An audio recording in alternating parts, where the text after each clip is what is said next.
What's up, guys? Welcome back to part 2 of the junkyard Talaria rebuild. Just a quick recap. I found this bike at my local scrapyard while I was throwing stuff out. I also found an MX 500 on the same day, which was crazy. Both of the bikes I found were in pretty rough shape, but they were both 2024 production date. But this Talaria was missing so many parts and it was in really rough shape. If you want to see more details on what this was like when I first got it, make sure you check out the part 1 video. I was able to source out majority of the parts that we need to get this thing back on the road for just a little over $1,004. But I also sold the Razor MX 500 that I found on the same day for $150, bringing our current budget to $854.44. But I did have to purchase a few more things that I missed, which I'll be going over shortly. Here's the current state of the XXX. I refinished the frame to get rid of all the scratches. I put on a Luna seat that I got from a local dude. Thank you again, Danny Rizzo, for hooking it up. Definitely looks a lot better than the torn up stock seat that was on there. Put on a handlebar, throttle, front brake, replaced the stem, front fender, display, horn switch. I still got to figure out quite a bit of the wiring. We replaced the inner tubes on both the front and rear wheel, replaced the rotors since the original ones were completely done. They were definitely metal to metal for a while. Then I installed a new front caliper and brake lever assembly. And we're gonna put the rear on today. It's got a few things to figure out with the swing arm before we reinstall the rear wheel. Since the part 1 video, I just had to order the front axle nuts, some dowel pins for the foot peg brackets, a set of springs for the foot pegs, and 2 bolts for the battery cover. So all that cost me $43.30, including taxes and shipping, bringing our new total for this project to $897.74. Hopefully we're able to stay under the $1,000 mark for this project. So taking a closer look at the rear swing arm, the original owner of this bike was definitely having some rubbing issues with his rear tire. I see he's running a Shinko 241 3x17, which happens to be the same exact tire I was running on my XXX a little over a year ago before I swapped over to a 2.75. This is definitely a huge size difference compared to the stock tire. I was able to fit it since I was running a 44 tooth rear sprocket, and I was able to slide the rear axle back around the middle of the range.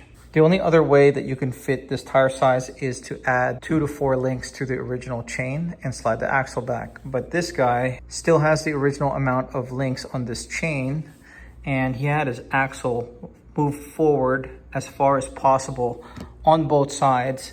So this tire was pretty much jammed up right against the swing arm, and he just rode like that. You can see that the shape of the tire is grooved into the swing arm from tire expansion when you're riding at higher speeds. This bike was really not cared for, so we're gonna fix all that. I'm actually gonna just install the 44 tooth sprocket on the rear wheel so we can install it a little bit further back in the swing arm to make for additional tire clearance. It'll also give this bike an extra 2 or 3 miles an hour higher top speed for a trade-off of slightly less lower end torque.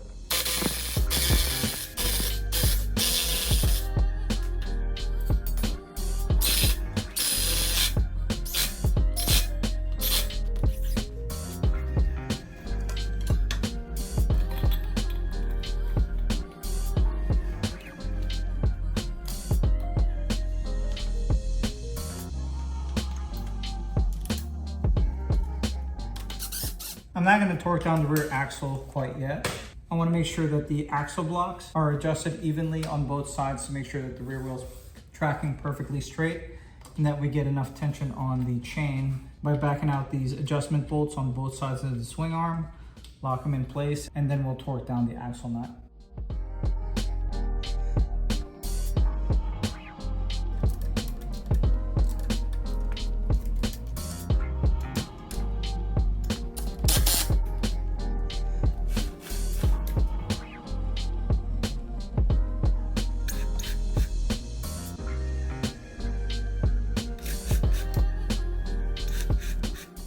Got the whole chain greased up.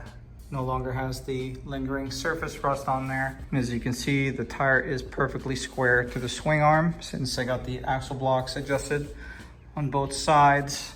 And there's plenty of clearance now. I can actually fit my hand between the tire and the swing arm, so should no longer have any sort of rubbing issues. I'm not gonna put the battery in quite yet until we have the wiring completely wrapped up, just to reduce the chances of bad things happening. Just gonna put on the rear shock and start replacing the pegs, peg brackets, replace this bent kickstand, and get this thing off the stand.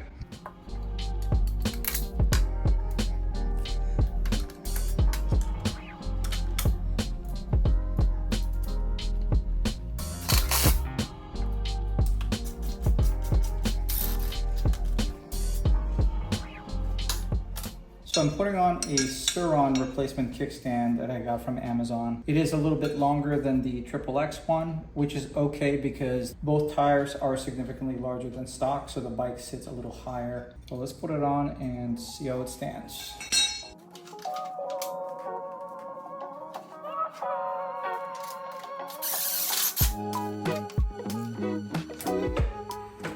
Seems to work. Perfect size.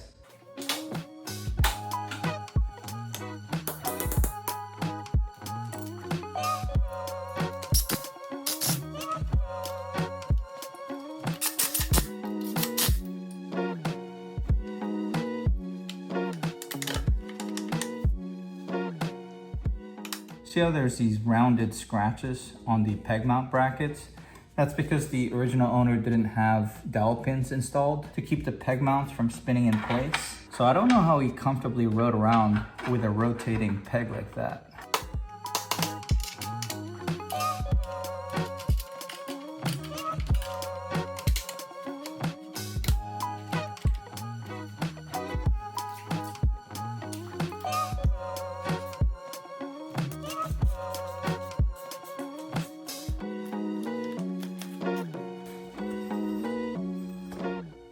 And this bike is a wiring mess, and the worst part about it is Talaria uses the same color wires for so many different components. So you can see the throttle has 5 wires: black, yellow, red, blue, and green. And so does the horn and headlight switch, same exact colors. But I have no way of confirming which side is for which component. So I'm just gonna test this out by process of elimination. I was reviewing this old stock harness that Dan gave me, and I know these 2 connectors are for the horn, and I just traced it back to this green wire on this connector. And this batch of wires is the same exact as these batch of wires. I'm just gonna test out the black and green wire on this side, just to confirm that this is for the horn. I'm just gonna add a little bit of voltage, see if I can get a response. This is just a 9-volt battery. Yeah, and I hear some feedback noise from the horn. So I know for a fact that this side is for the horn and headlight switch. So I'm just gonna match things up on this side and on the throttle, but I'm absolutely horrible with wiring, so just consider it done. These 2 connectors are for the stock headlight, which we're not gonna be installing on this bike. I'm actually gonna put a ODI front plate on this. I think the stock headlight kind of sucks anyway, so I'll look at some better ones. But before we clean things up and organize the wiring up here, I gotta address the rear brake. This is all that's left of the original brake. We're just gonna be installing a stock replacement XXX caliper and brake master assembly. Just gonna disconnect the line from the original caliper and trace how they have it routed through the frame. And then we're gonna do the same thing with the replacement brake. Looks like I'm gonna have to unbolt the controller and the horn cover so we can get it properly routed. I gotta take these off anyway since we gotta bypass the RFID. Check out how mangled the stock caliper is. The inside's been scraping on the rotor from the misalignment, and it's been metal to metal for a long time. And I think part of this piston's actually worn down. I think it's absolutely crazy to mistreat a bike this way.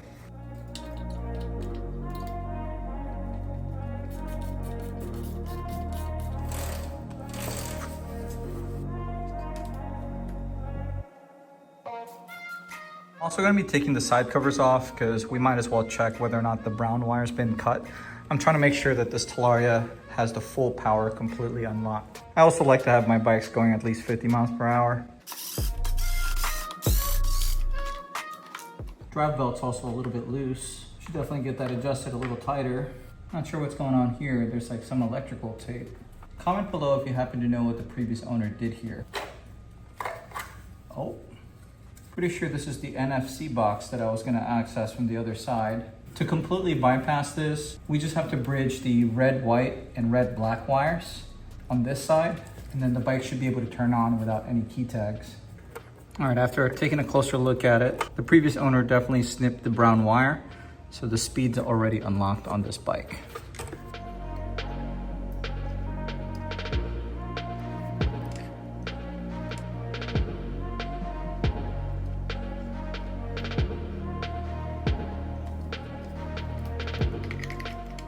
Oh, you know what? This is actually the brake hose that we needed to route. So I'm gonna take the horn cover off and just take care of that right now. Might be able to get away without unbolting the controller. What I'm gonna do is unbolt the brake line from the rear caliper, and then I'm gonna try duct taping it to the end of the original hose and see if I can pull the line through the frame. I think that would be the easiest way for me to route the new brake line back to the caliper. Hopefully it works.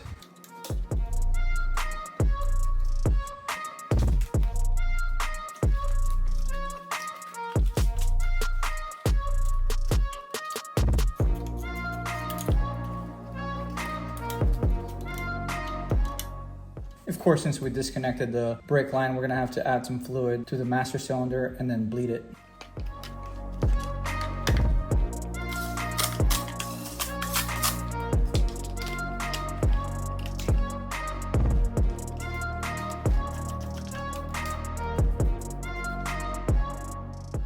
Using some finish line mineral oil. I'm gonna take the bleeder screw out from the rear caliper and just press the fluid through the line very slowly and then close the bleed line back up.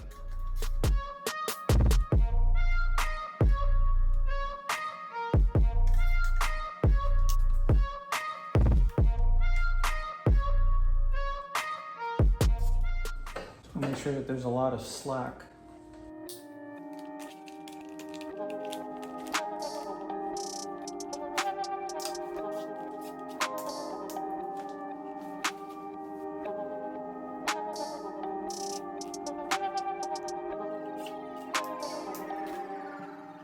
And that ODI front plate really cleans up the front end. This almost looks like an OEM option. Before we continue, if you're enjoying today's video so far, do me a favor and hit that like button. And if you like this kind of content, want to keep up with the Talaria or any of my other projects, make sure you subscribe to this channel and turn your bell notification on. If you're interested in checking out any of the parts that we're using for this project, I'll have everything linked in the description below. Definitely a little bit sketch, but I think this is the only way I can get the proper height to drop the swing arm. That might still not be high enough. That is pretty annoying how Talaria designed it that way. You almost need two people to take the battery out.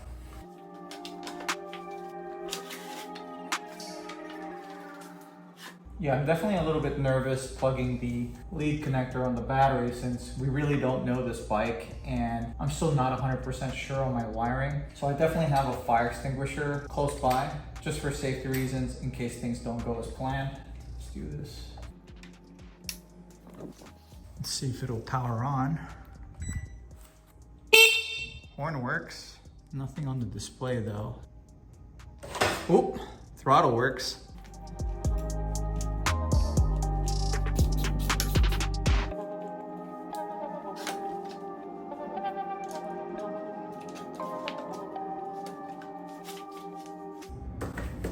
I can't believe we have a working bike.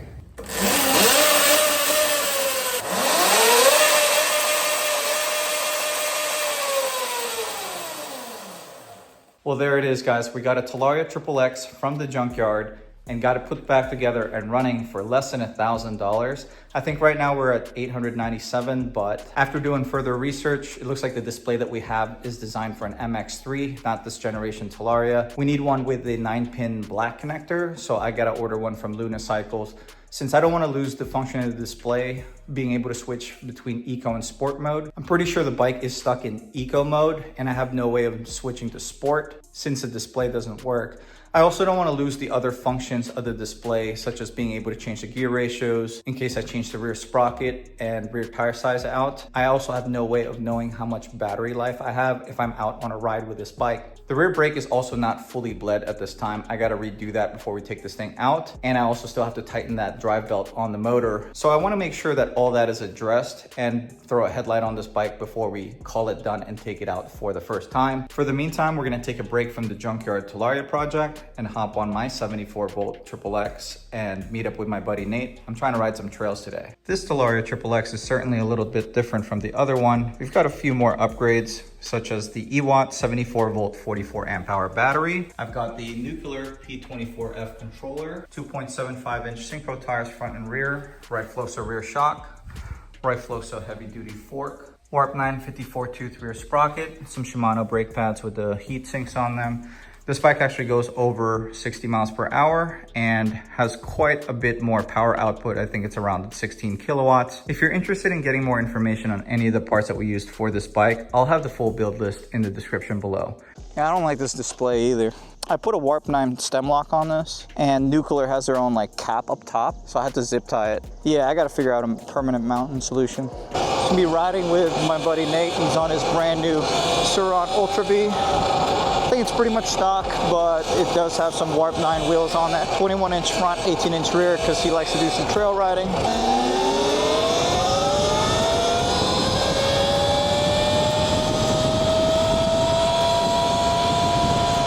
That thing's like 18 kilowatts, right? Or 21, I forget. 21 with the turbo button. I'm curious to see how that does against a 16 kilowatt XXX. 3, 2, 1, go.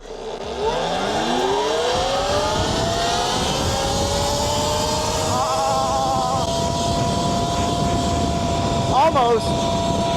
Hey, considering this Talaria XXX still has the stock motor in place, I think it did pretty good. It's got a peak power output of slightly over 16,000 watts, but I don't think it holds much more than 12. You good with little creek crossings? Yeah. I don't know how bad the grass, I know these probably aren't the best on grass. What, the 241s? Yeah, that and, you know, the 17 inch wheel set's not super great for off-road.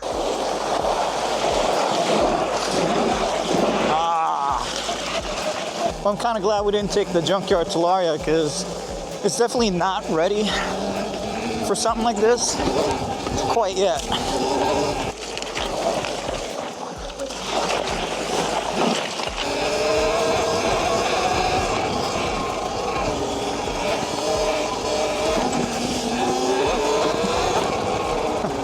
I like this. It's giving like Last of Us vibes.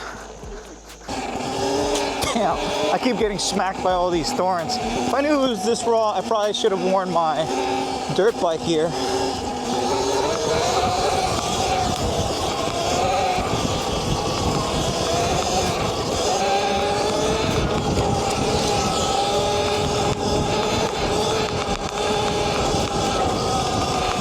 Oh shit, this is like a legit house. Can't be that abandoned. This is freshly cut grass. Oh. Still trying to get comfortable with popping up the front end.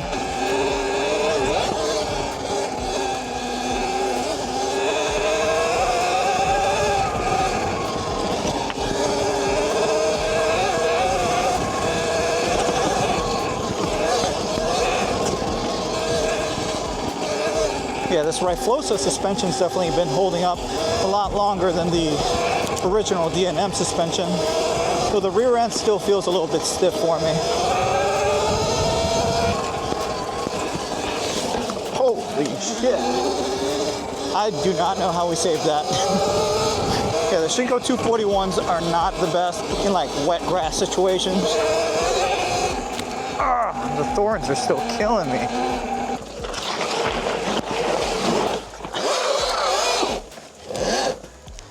Yeah, it ain't doing it either.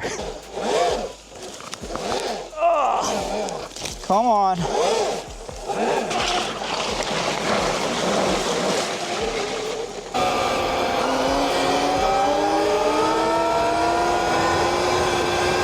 You know, ever since I rode that 80 mile an hour Talaria XXX 2 weeks ago, I've been thinking about modifying this bike a little bit more.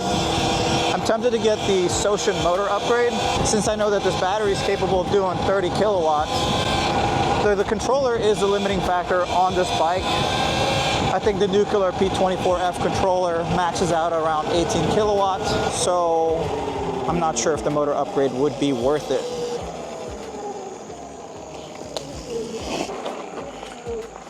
Okay, never been here. I don't know what to expect. All right, Pat, don't get shot today. If you do, it is Nate's fault. Yo.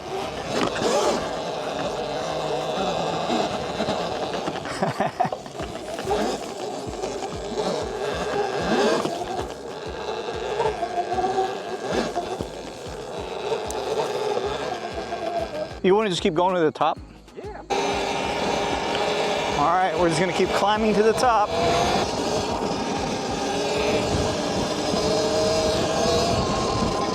That is quite a view, but quite a drop.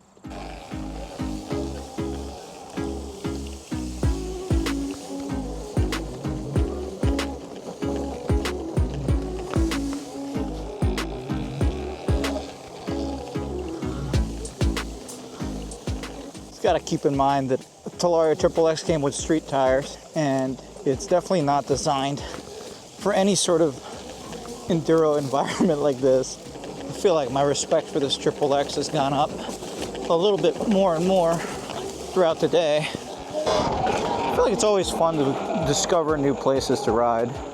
Well, if you guys enjoyed today's video, do me a favor and hit that like button. And if you like this kind of content, want to keep up with this Talaria or the Junkyard Talaria project, make sure you subscribe to this channel and turn your bell notification on. But this is going to be it for today. Thank you for watching.